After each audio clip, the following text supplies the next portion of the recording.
What's up everyone and welcome back to the UFC News Hub. Today let's get started with Sean O'Malley fires back at the MMA community. Sean O'Malley isn't staying quiet anymore. After the UFC announced that Sugar Sean O'Malley will be getting an immediate rematch against Merab Dvalishvili in the main event of UFC 316, the MMA community had plenty to say. Fans questioned the move. Why should O'Malley get a second shot so soon when he's only defended his belt once? The criticism rolled in fast, but O'Malley, who's been mostly silent and focused on training, decided it was time to speak out.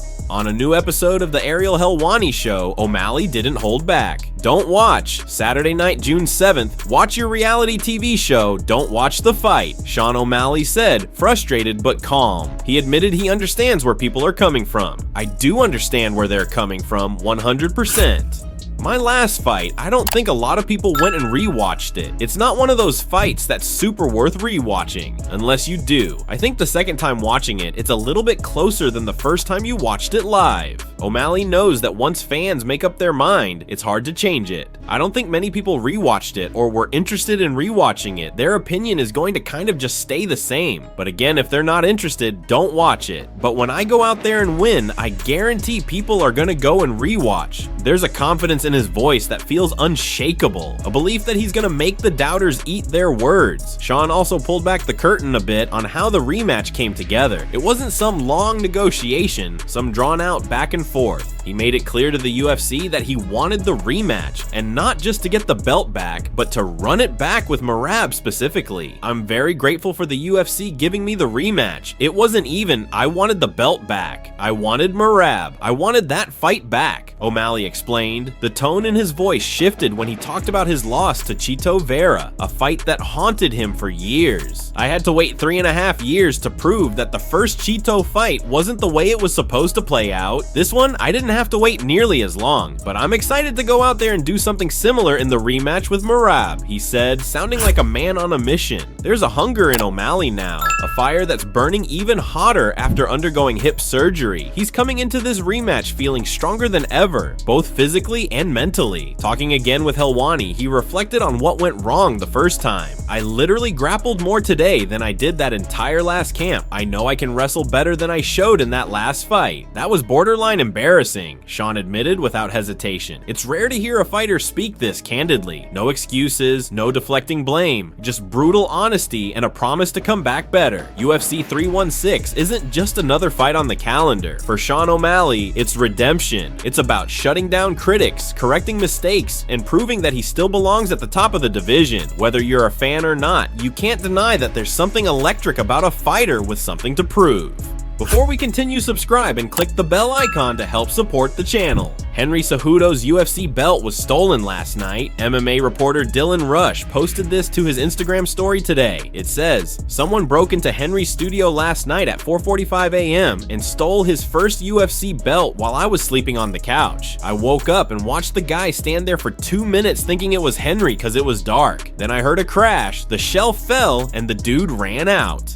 Paddy Pimblett is heading into the biggest fight of his career at UFC 314, and the energy around it is electric. Even though he's currently ranked 12th in the lightweight division, the stakes are sky high. He's set to face off against Michael Chandler, who's sitting comfortably at number 7. But rankings aside, Paddy knows this is his chance to make a massive leap forward. In an interview with UFC Europe, he laid out exactly what he believes a win could do for his career. "I think once I finish Michael Chandler, I'm only going to need one more fight. I'm thinking like Arman, Charles, or Gaethje, someone like that. Beat a top 5 and I'll be able to demand a title shot in 2026. Paddy Pimblett said, "This isn't just another fight for him, it's a gateway. A win here could put him right on the doorstep of a title shot, and he's not shy about who he wants next. Charles Oliveira, Justin Gaethje, or Arman Tsarukyan. He's aiming high, and he's not hesitating to say it out loud. Paddy's confidence is real, and he's riding the momentum like a wave." Meanwhile, Michael Chandler is entering this bout with a hunger that's been simmering for a while. After waiting on the sidelines for a shot at Conor McGregor that never came to fruition, and then taking a tough loss to Charles Oliveira, Chandler is looking to remind everyone why he's still one of the most dangerous lightweights in the UFC.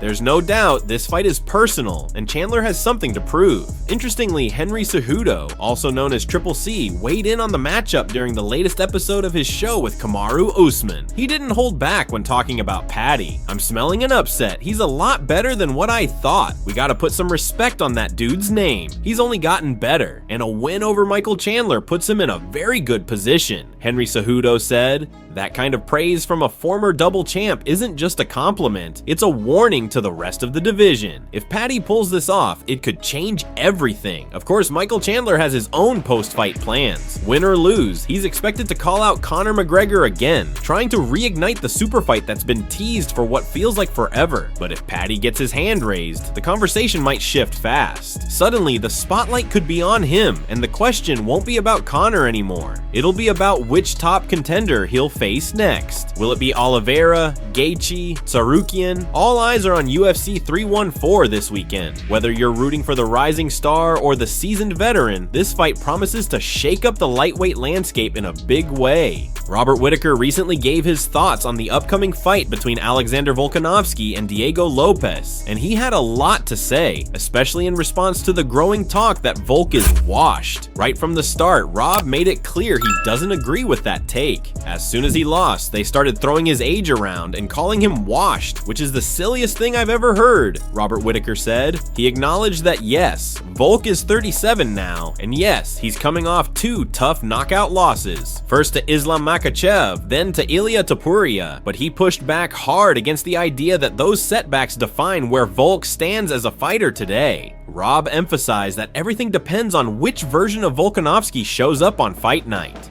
The million-dollar question is, what Volk are we going to see in the octagon come that night? Whittaker said, and it's a fair point, because pre-Makhachev Volk, the one who was reigning champion, dominating opponents with a mix of grit, intelligence, and sheer toughness, that version of Volk, that guy beats Diego Lopes, no doubt. But the thing is, time waits for no one, especially in MMA. Whittaker admitted that Volk has been out for a while now, and ring rust is real. He noted how fans and pundits love to latch onto narratives, and once a fighter hits a couple bumps in the road, especially at an older age, the whispers start. Suddenly, it's not just about 2 losses, it's about whether the fire is still there, whether the body can keep up with the will, and that brings us to Diego Lopes. According to Rob, Lopes is coming in hot, real hot. Diego Lopes right now is running that confidence and hype train like nobody's business, Whittaker said. He pointed out that momentum is a serious thing in MMA. It feeds a fighter's self-belief while planting seeds of doubt in their opponents.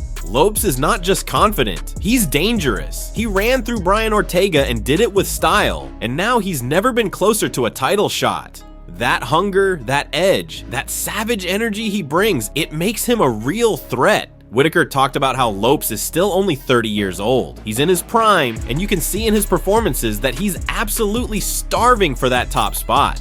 He's going to come into that octagon like a savage, willing to give it all, Whittaker said, and that mindset, that's what made Volkanovski great in the first place. Rob wrapped up his thoughts with a hope that we see the same version of Volk that once clawed his way to the top and held onto that belt with unshakable dominance. That Volk that fought his way to the belt, that was holding on to the belt. Unstoppable Volk, Robert Whittaker said. So the big question is this, does that version of Volk still exist? Can he channel that same hunger, grit, and composure one more time? Or will Lopes, with all his momentum and hunger, be too much for him now? We'll find out on fight night.